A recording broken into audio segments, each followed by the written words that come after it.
What is going on, real rumblers? Thank you guys for joining in. So, it looks like we got a bidding war for one of the most iconic horror movie franchises. So, this comes from comic book movie news. Chainsaw Showdown. Top Hollywood creators battle for Texas Chainsaw Massacre franchise. Jordan Peele, Taylorsheridan, and A24 are among the high-profile names vying for the film rights to the Texas Chainsaw Massacre franchise.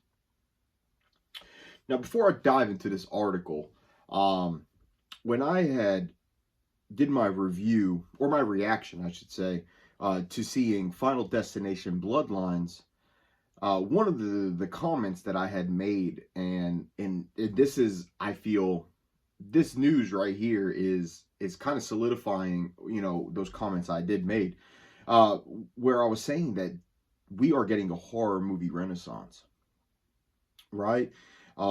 Where we're getting these pretty much iconic franchises who have kind of, let's say, been dead or just kind of been in muddy waters, over the last few years, or just really hasn't produced any of it, or any projects, are having a huge comeback, man. After the success of Final Destination Bloodlines, you're only going to see more of this, guys. One of the things is it doesn't cost as much to make a horror movie, so you could definitely profit a lot more. The movie industry is struggling right now, so those big money projects are just not happening. Where big money projects are bringing in, what they're accustomed to making, right? Like, so a Fantastic Four 10 years ago would have easily been $1 billion movie, but nowadays they've saturated so much. I believe it's due to the woke propaganda that we're getting constantly put into our movies. But besides that, Texas Chainsaw Massacre is on the comeback. So first, it started with Scream 5. Scream 5 was very meta. It was very much itself. However, it pushed the franchise into another direction, veering away from the Sidney Prescott and focusing on that. I know that Scream 7 Scream 7 is going to come back to that. However, the last few Scream movies were great, guys. And then Final Destination comes out. We have I Know What You Did Last Summer. That's coming out soon as well.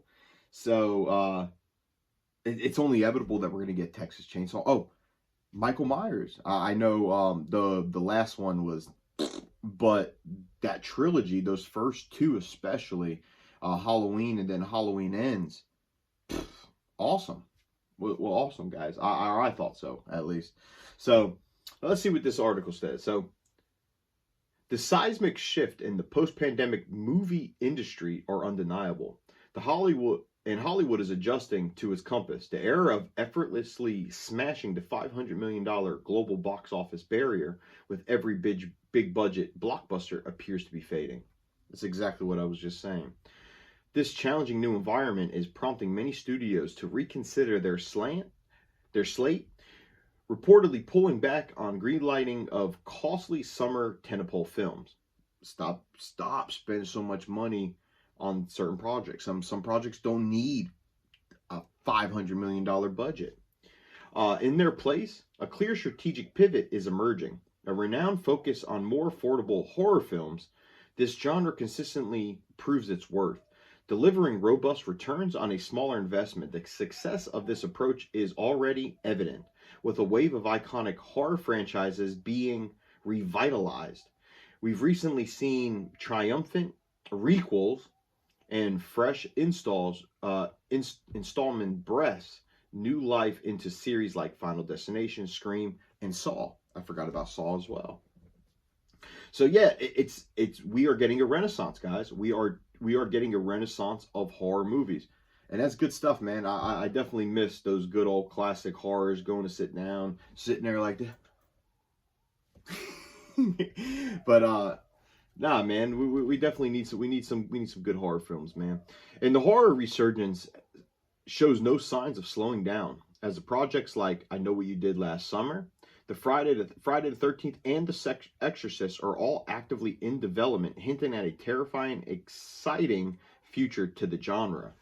So, as I mentioned, I Know What You Did Last Summer, Friday the 13th, I was not aware of, or The Exorcist. So we're getting a. Now, we've had other Exorcist movies, Exorcist of Emily Rose, and different ones like that. So I'm curious what they're going to do there.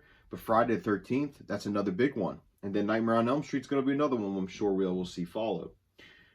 But amid this resurgence, one classic horror property is generating an exceptional amount of buzz, sparking a fierce bidding war amongst major studios and streaming platforms. This intellectual property at the heart of this intense competition, none other than Texas Chainsaw Massacre. The 70s classic slasher is igniting a bit of a bidding war at the moment, and some very interesting names are involving, including Yellowstone's co-creator, Taylor-Sheridan, is said to have a very strong entrance as a Texas native.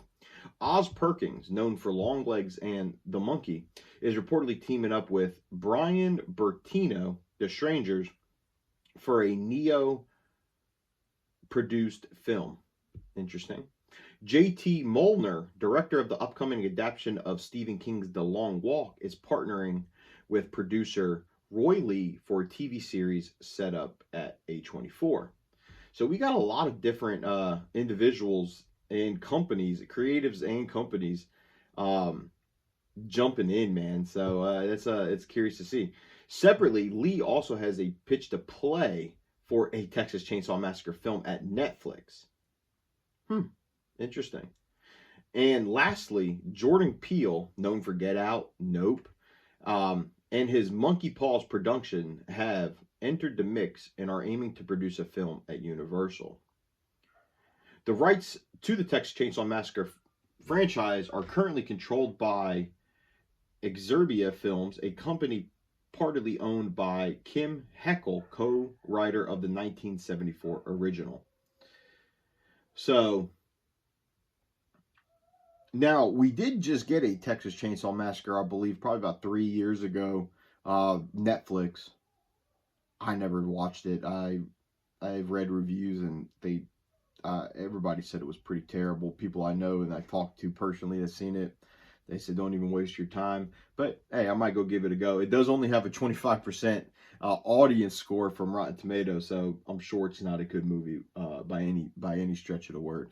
But but oh man, I think this is pretty exciting, man. I think that sure, it's great to have a great franchise.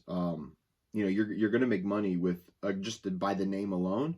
However, to be able to have some of these creatives attached to it, I think that's a good sign, guys. That's a good sign. So, now my opinion, I'm actually would be curious out of these individuals here, the one that I would most curiously see what that project would look like would probably be Taylor-Sheridan.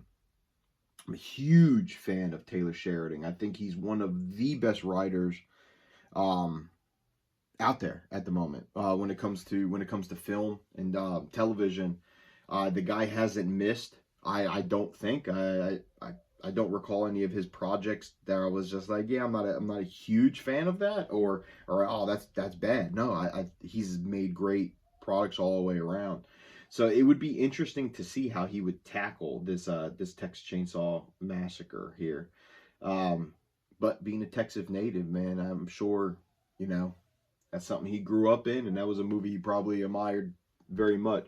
Oz Perkins, another good one, man. I think that Longlegs, if you haven't seen it, check it out. It's a very twisted movie. The Monkey, that's a new one with Theo James. I haven't got a chance to check it out yet. And the other one is Jordan Peele. I mean, Jordan Peele, he's got him coming out. Football, psychological thriller coming out later this year. He's done Get Out. Iconic, will forever be known in history. Nope.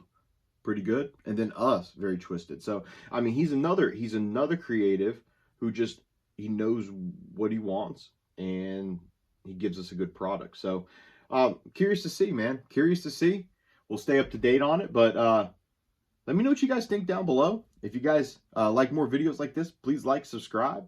But until then, Shabbat Shalom, motherfuckers.